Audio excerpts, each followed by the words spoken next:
talking about genres, Right. the importance of genres in music. Is that important? You know, it kind of piggybacks off what we talked about with the Lil Nas Kid, and we've talked about Post Malone, and we've touched on these things, the culture vulture, blah blah blah. But you know, we had an extensive talk off camera about genres and should certain limitations be added to certain genres, and who governs this, and how should it be looked at, and you know, we kind of spilled off into a whole bunch of stuff. But Lone, I know you brought up that actual topic. So, what was your thinking in terms of saying, like, bringing that topic up about our genres? Like, how important is that, the concept of genres? Like, kind of go into that, because you really did have some good points when we were off camera on that topic. I don't really know where to start exactly. So there's two ways to approach this. One, are genres important? Yep. And if they are important, then who is governing over what a genre and what is involved inside of a genre, right? I think my biggest argument these days in 2019, as somebody who has been involved in the distribution of hip-hop media for a very long time now. That's a fact. Is that I believe that pop is a genre.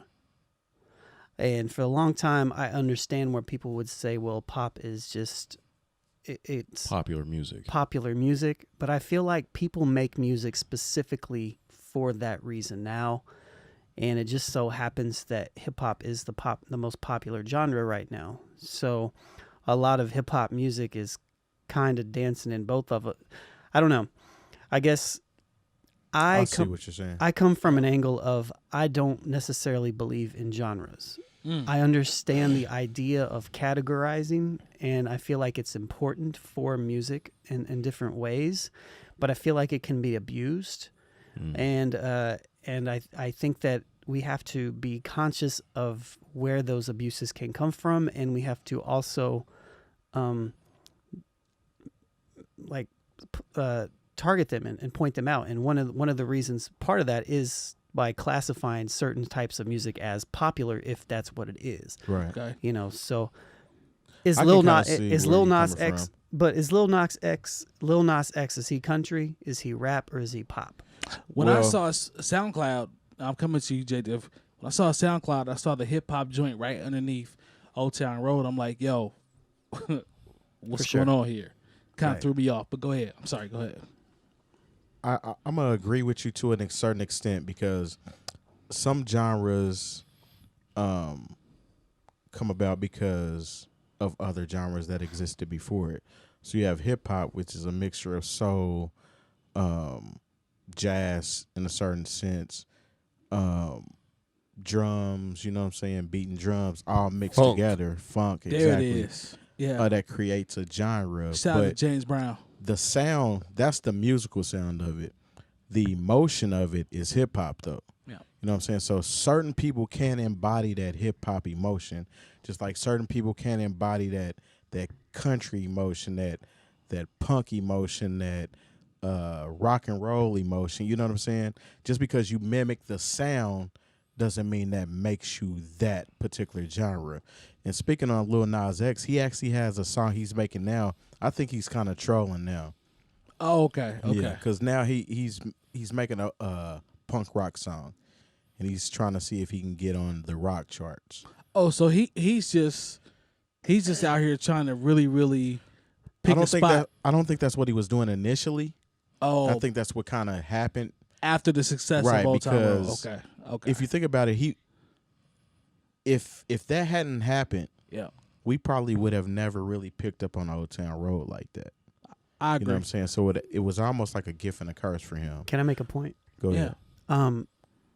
I feel like part of the issue right now is how we are classifying things and how people consume. So when we talk about playlisting and everything that is involved in streaming, genres are a lot more important now than maybe they were before, because everything else was just kind of charted. Yeah. Right. And so now it's actually how people listen to music You know, not that you couldn't go to like a specific section in a record store and do stuff. Granted, but it's a little different now because this is overly saturated with what this is. So I feel like it's a lot easier to bastardize that idea of genres if we want to follow it. Can we really say that Lil Nas X is hip hop in one song, country in another, and punk rock in another one?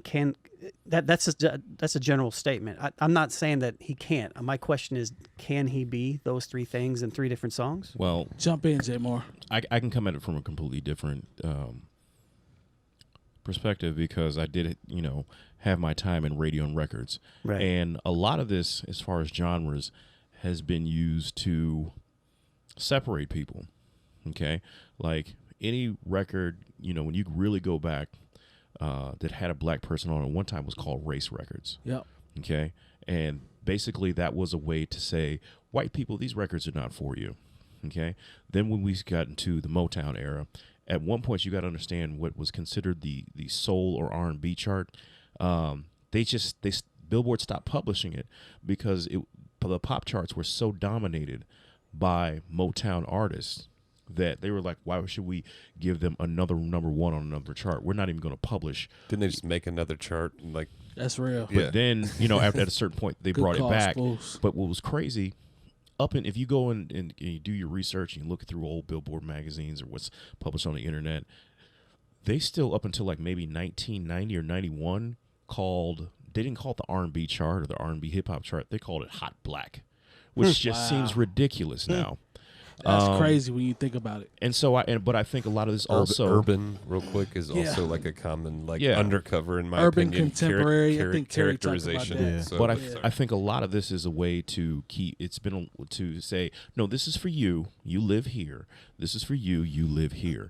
So when you come to the record store here, black kid with a baseball hat on, we'll point you over here. This is the music you listen to.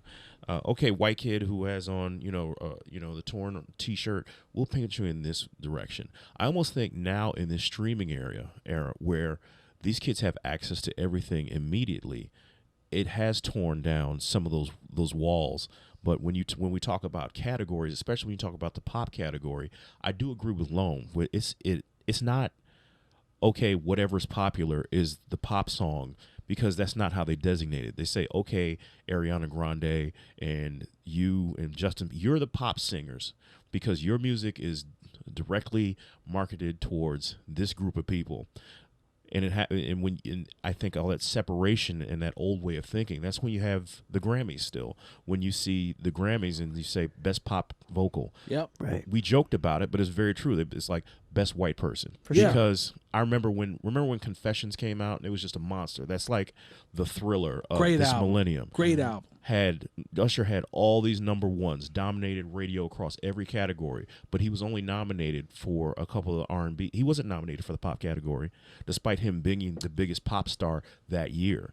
If we want to talk about who's the biggest pop star overall in a streaming era, like, why is Drake never nominated for best pop vocal? Right. Yeah. It's not. We joke about that too on the That's show. a great College point, and because pop he is a artist. pop artist. So People it's- get mad when I say that, but It's the he's truth. he's a pop artist. If you're going to talk It's a about great point. pop as talking about, okay, it's short for popular, Yeah. then who is more popular really when you look at the numbers than Drake? But 100%. what they do is they've designated, I think there was a time after, I want to say after Michael Jackson won all those awards, they're like, nah, we're not going to have this. So if you skip just a little bit forward to when Bad came out and was just as dominant as far as the chart position, there was more number ones off of Bad than there was off of Thriller, but somehow he wasn't nominated for those same pop categories. I don't The even think king of pop. I don't think he won I see anything for Bad, and it was just as dominant as far as the charts, popularity, and critical acclaim. So, Didn't you say Bad was better than? I'll stick to that. Yeah, I'll you have a do. conversation You with said Bad anybody. is better than what? That's another Thriller. day, though. That's another day. I think Off the Wall is better than Thriller. I'm not Okay. talking about Off the Wall, but if we're talking about Bad versus Thriller, Bad. So what do you think about Off the Wall? Off the Wall is his best piece of work. Okay, All right, cool. I'm not gonna do this because So anyways, I let's- want that's a to whole do that. nother We can do show. that later. Yeah. Spoolz, I'm coming to you. Here's my question to you because we've talked about the genres. We talked about this. I want to come to you on from a hip hop standpoint because I always have been the person that has been for splitting hip hop in terms of if it gets to the point where like hip hop has a subgenre of, I don't know, mumble rap or shit like that. Like to me, it's so muddy now. I wouldn't be opposed to that. To that, you say what? Well, I'm not necessarily opposed to. Here's my whole thought on the whole thing. I think Sean, or I think everybody kind of hit the nail on the head as far as it is human nature to classify things in some way, right? Yep. Now, if we can remove all the like race bullshit that has happened, you can't take the past away, you know what I mean? But if we can, going forward, do that, I think of everything now, especially because of how digital everything is. I think of everything as like a tag now. Like every song, like if you want to be an artist who just does hip hop and I'm just hip hop and that's all I do, then then your music will be tagged as just hip hop. For sure. But if you make a song like I did listen to it, the Lil Nas X, is that the cat's name? Yeah. Yep. And it is country and it is hip hop, then that's how it would be tagged. Maybe they don't have to be in like I think of it as relationships. I'm a business analyst. Like it's not just you can only be one. Yeah. You know what I mean? It's like a many to many for every song or every piece that you make. I think of Sublime. That is the one of my favorite groups of all time. Yes. Period in all music. Well. You could put the tag. You could put 4, 5, 6 tags on Sublime. Yeah, you could. And that's part of my point. I feel like this is where I feel like I lose people in general. Not saying this necessarily here, but when I say that genres are a thing of the past, I feel like classifying and charting and all this stuff based upon genre is the old way of thinking, and I don't feel like that is the future necessarily.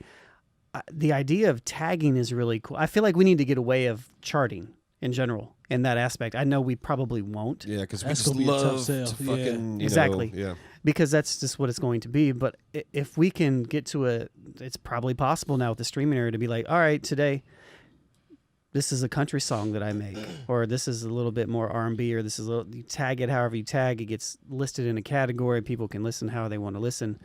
I think it would be great to get away from the tiered top-down approach of what's popular, unless you want to listen to some sort of popular music and whatever.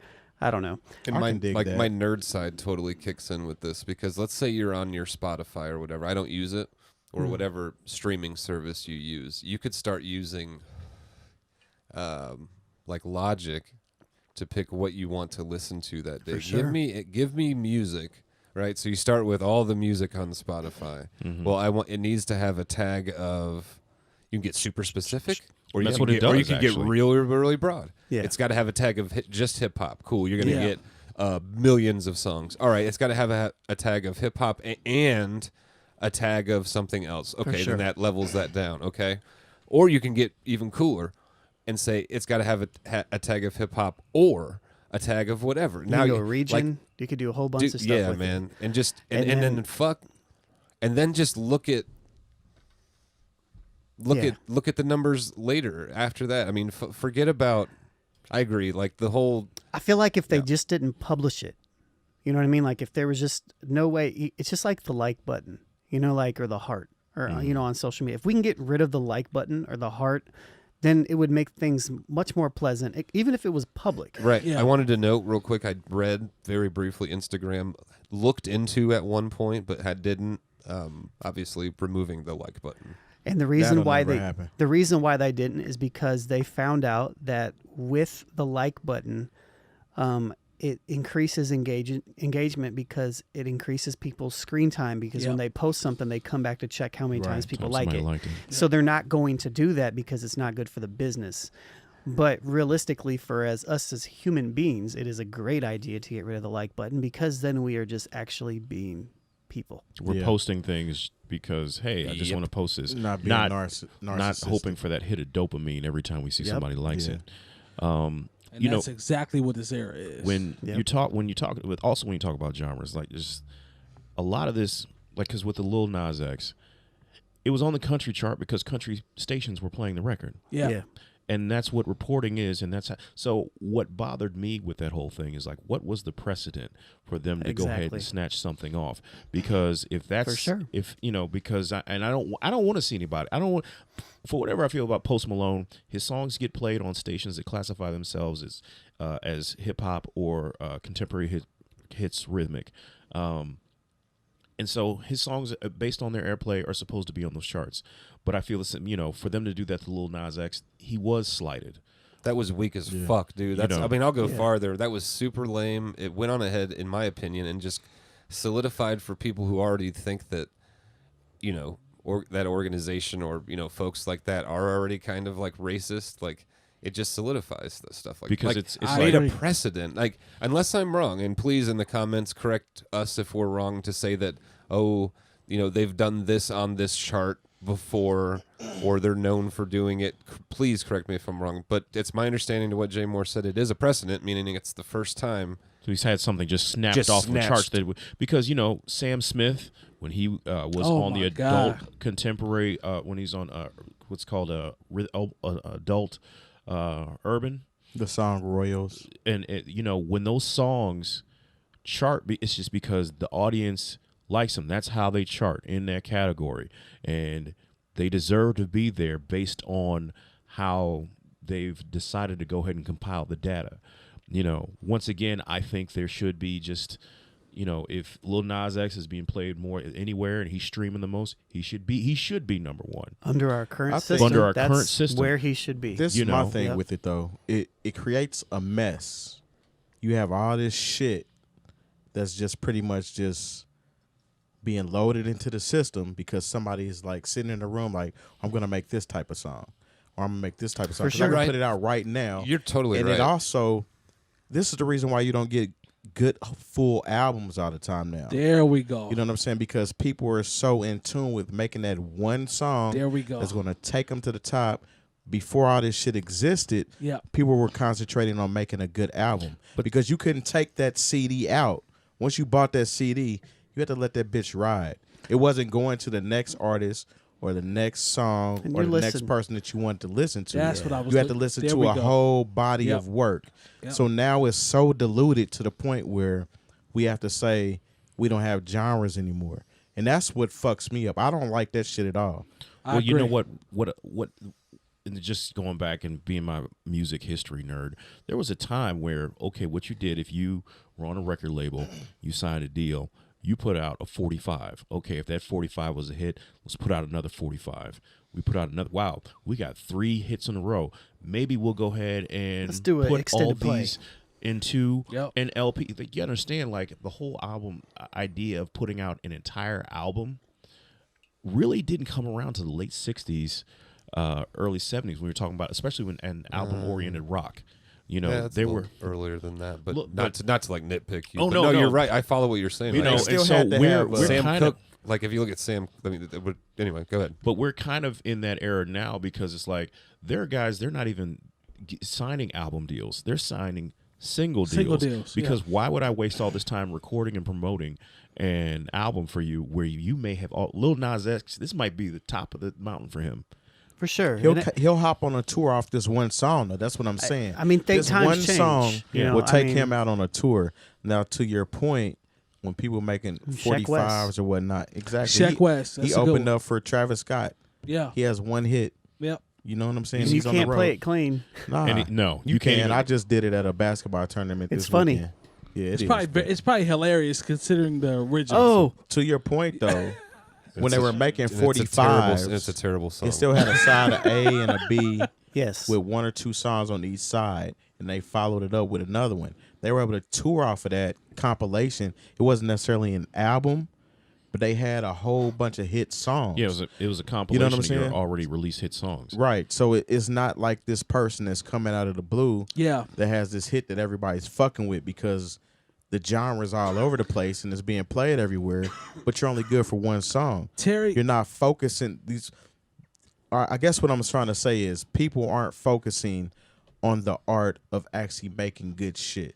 That's what really bothers me as far as, and that's why you have to say, oh, well, genres don't exist anymore. Exactly. Because people are pretty much just piggybacking off whatever sounds good. Let me make this song, make this bag, so to speak, like you say all the time. Get this bag, and you may not ever make another hit. Back in the day, that was a one-hit wonder. If you dropped a dope song and your album was trash, it's a wrap for you, buddy. You know what I'm saying? We'll still play this song, but nobody's checking. Think about the 69 Boys. You remember Whoop There It Is?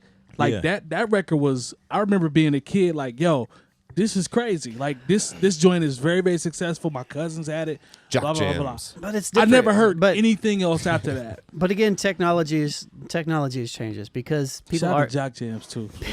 people have direct access to these people now, so they can hear this one song and then go find that person, and then boom. It's more about who this person is on their social media presence than if you don't have that back then. You just had to make another good song. Now you don't have to. You can be like, "Oh, got your attention." That's to me. That's whack. Now you can get on my Instagram. You can follow my Twitter. To me, that's whack. Though I wanted to follow up to what Terry said. Get on my Instagram. I agree with what you're saying to the point where it's taking away from making good music being the most important thing. It's almost like I need to stand out. I think about it like I don't know. It's tough to.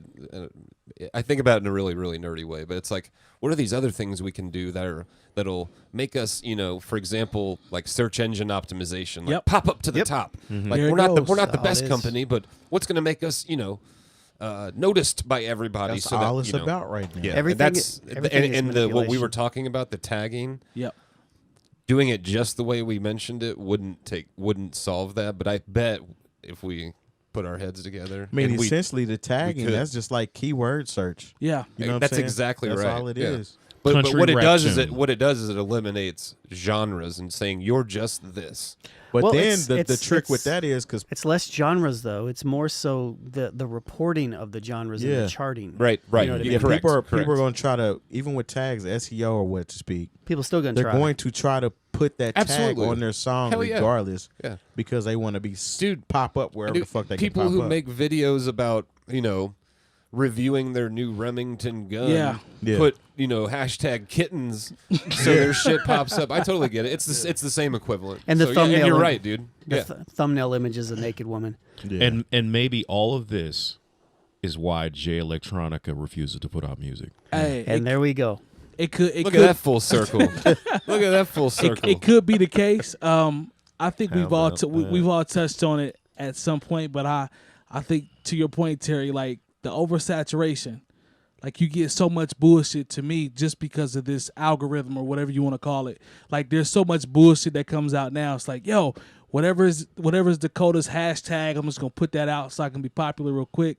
And as a result, we get a lot of bullshit to weed through. Don't get me wrong, Instagram and YouTube I know specifically do crack down on all this stuff. But it's just so abundant. The kitten shit is funny too because like I see people post the most random stuff on YouTube just to get somebody to come there. Well, dude, I will say a very close friend of mine who was a hip hop artist he must be trash. No, not at all. He's fantastic. He just hasn't done anything in a while. But all right. When I was working with him heavily years ago, we used to do that shit, dude. He told me, he was like, dude, put hashtag kittens and hashtag, whatever else was popping. And I was like, all right. Yeah. Hell, Soulja Sounds Boy like something used to Scoot and I would do. Soulja Boy used Shout to out put he used to put his songs up, but would put them as 50 Cent songs. So when people were downloading them off of LimeWire, they would get his songs. That was actually genius. It worked. A lot of people was doing that. But we shit. cannot reward fucking behavior like that, or the music, or you follow what I'm saying? Yeah, they exactly. the same thing on YouTube. It's just crazy that. You can get docked on YouTube for that. I've been looking into it. Word. If you put the wrong people, you get judged based on your thumbnail images, your hashtags, your titles, all that stuff. So it's just crazy to think that we'll never have a Prince and Michael Jackson, and Marvin Gaye. We might. We just might get lost to find them in the genres. We're only going to listen to their album for a week. Yeah.